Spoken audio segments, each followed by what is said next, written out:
দাবার খেলায় সবচেয়ে শক্তিশালী গুটিটা রাজা নয়, আবার সবচেয়ে বেশি চলতে পারে এমন গুটিও নয়।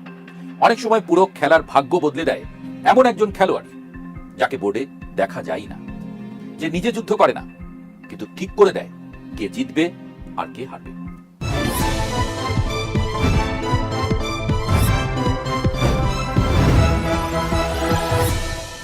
ভারতের রাজনীতিতে গত এক যুগ ধরে এমন একজন মানুষের নাম বারবার ফিরে এসেছে।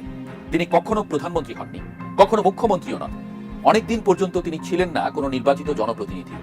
তবু ভারতের সবচেয়ে বড় বড় রাজনৈতিক বিজয়ের গল্পে তার ছায়া ছিল।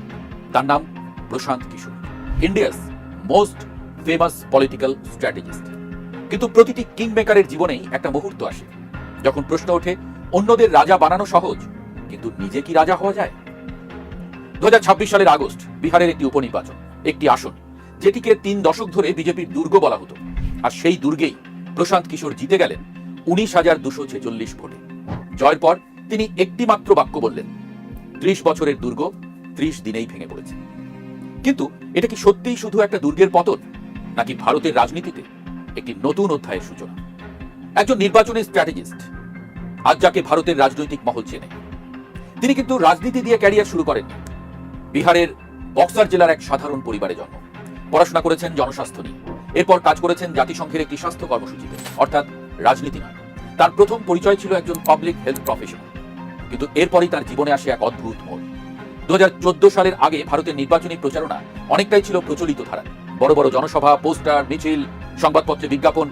কিন্তু সেই সময় থেকে নির্বাচনী প্রচারণায় প্রবেশ করতে শুরু করে ডেটা, মাইক্রো টার্গেটিং, ডিজিটাল যোগাযোগ, ভোটারের আচরণ বিশ্লেষণ। আর এই পরিবর্তনের অন্যতম আলোচিত নাম হয়ে ওঠেন প্রশান্ত কিশোর। 2014 সালে নরেন্দ্র মোদীর প্রচারণায় তার ভূমিকা তাকে জাতীয় পরিচিতি এনে দেয়। এরপর একের পর এক রাজনৈতিক দল একই মানুষকে ডাকতে শুরু করে। 2014 বিজেপি, 2015 নীতিশ কুমার, 2017 পাঞ্জাবে কংগ্রেস, 2019 জগনমোহন রেড্ডি, 2020 অরবিন্দ কেজরিওয়াল, 2021 মমতা বন্দ্যোপাধ্যায়। ভাবুন একবার, ভারতের একেবারে ভিন্ন মতাদর্শের রাজনৈতিক দলগুলো একজন মানুষকে নিয়েই ভাবছে, কারণ তিনি মতাদর্শ বিক্রি করতেন না, তিনি বিক্রি করতেন নির্বাচন জেতার কৌশল। এই কারণেই ভারতের সংবাদ মাধ্যম তাকে নাম দেয় ইলেকশন উইজার্ড। আবার অনেকে বলতেন দ্য কিং মেকার। কেন তিনি রাজনীতিতে নামলেন? মজার বিষয় হলো, প্রশান্ত কিশোর নিজেই একসময় বলেছিলেন, ভারতের রাজনৈতিক দলগুলো শুধু নির্বাচন জেতার জন্য তার কাছে আসে, কিন্তু নির্বাচন শেষ হলেই পুরনো রাজনীতিতেই ফিরে যায়।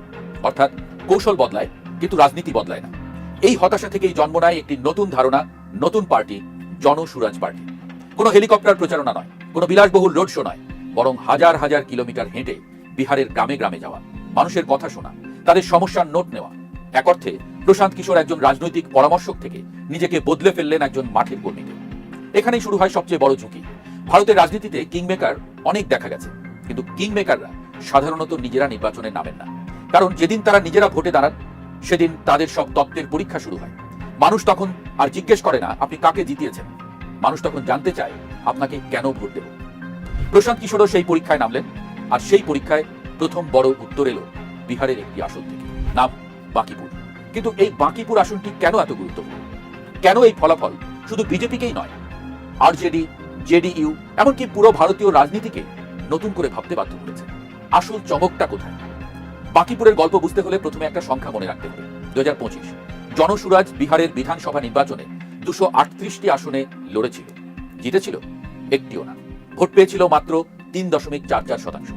প্রশান্ত কিশোর নিজেও পরাজয়ের পুরো দায় নিয়েছিলেন। অর্থাৎ মাত্র কয়েক মাস আগে যে দলকে অনেকে রাজনৈতিক পরীক্ষার ব্যর্থতা বলছিলেন, সেই দলই এবার এমন একটি আসন থেকে জিতল যেটি বিজেপি 1995 সাল থেকে ধারাবাহিকভাবে ধরে রেখেছিল। এখানেই বাঁকিপুরের গুরুত্ব। এটা শুধু একটি জয় নয়, এটা প্রশান্ত কিশোরের জন্য একটি প্রুফ অফ কনসেপ্ট।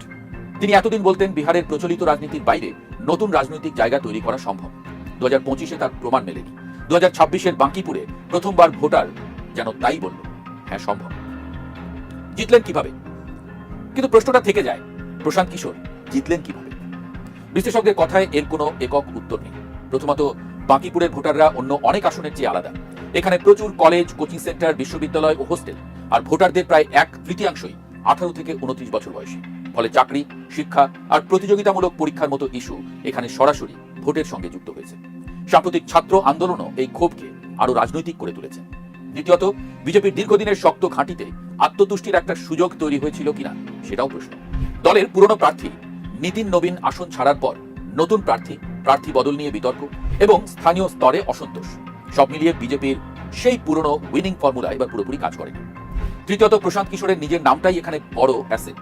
তিনি নতুন দলের নেতা হলেও নতুন রাজনৈতিক মুখ নন। এক দশক ধরে ভারতের বড় বড় নির্বাচনের সঙ্গে তার নাম জড়িয়ে আছে। ফলে অন্য কোনো নতুন দলের প্রার্থীর যে পরিচিতির সমস্যা থাকতো তার ক্ষেত্রে সেটা ছিল না। 2025-এর ব্যর্থতার পরও জনসুরাজ যে মাঠ ছাড়েনি সেটাও তার পক্ষে গেছে।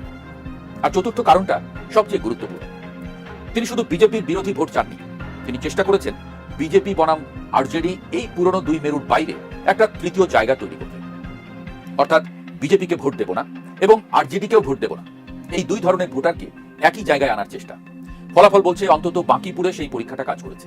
তাই এই জয়কে শুধু জেনজির জয় কিংবা শুধু বিজেপির বিরুদ্ধে ক্ষোভের জয় বলা ঠিক হবে না, বরং এটা হতে পারে একজন পরিচিত রাজনৈতিক স্ট্র্যাটেজিস্টের ব্যক্তিগত ব্র্যান্ড, তরুণদের ইস্যু ভিত্তিক ক্ষোভ, বিজেপির স্থানীয় দুর্বলতা, পুরনো দুই দলের বাইরে যাওয়ার ইচ্ছা, এসবের যোগফল। তবে এটাকে বিজেপির পতন বলা ভুল হবে, কারণ বাঁকিপুরের ফল পুরো বিহারের ফল নয়। আর বিজেপির সংগঠন, বুথ নেটওয়ার্ক, আরএসএস এর সামাজিক ভিত্তি এবং জাতীয় নেতৃত্ব এসব এখনো বড় শক্তি। কিন্তু বিপদটা অন্য জায়গায়। বাঁকিপুর ছিল বিজেপির জন্য সেফ সিট হিসেবে পরিচিত, এমন একটি আসন যেখানে দলীয় পরিচয় প্রার্থীর পরিচয়ের চেয়েও শক্তিশালী হতে পারে।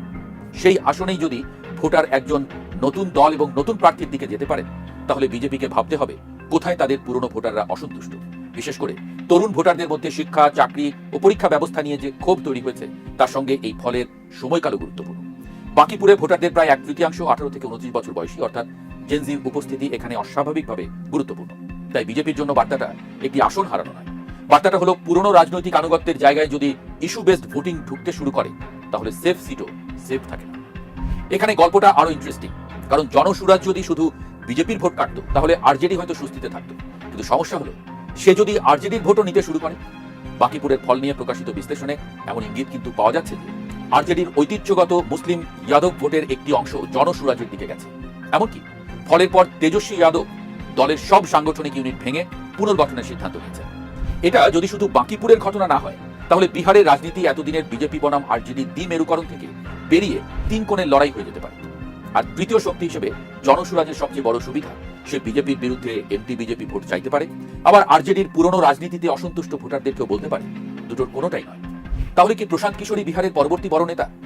এখনই এমন সিদ্ধান্তে পৌঁছানো যাবে না, কারণ উপনির্বাচন আর সাধারণ নির্বাচন এক জিনিস নয়। উপনির্বাচনে স্থানীয় ইস্যু, প্রার্থীর ব্যক্তিগত জনপ্রিয়তা এবং ভোটারের আচরণ অনেক বেশি প্রভাব ফেলতে পারে। সাধারণ নির্বাচনের সামনে আসে দল, জোট, জাতীয় নেতৃত্ব, বৃহত্তর রাজনৈতিক সমীকরণ। তাই বাঁকিপুরের জয় প্রশান্ত কিশোরকে আলোচনার কেন্দ্রে নিয়ে এসেছে ঠিকই, কিন্তু এখন তার সবচেয়ে বড় পরীক্ষা, এই মডেল কি বিহারের অন্য আসনেও কাজ করবে? 2025 সালে জনসুরাজ 238টি আসনে লড়ে একটিও জিততে পারে। তারপর মাত্র কয়েক মাসের ব্যবধানে বিজেপির দুর্গে এই জয়। অর্থাৎ উত্থানটা দ্রুত, কিন্তু সেই উত্থান স্থায়ী কিনা তার উত্তর এখনো বাকি। কারণ একটি দুর্গ জয় করা কঠিন, কিন্তু পুরো রাজ্যের রাজনীতি বদলে দেওয়া তার চেয়েও কঠিন।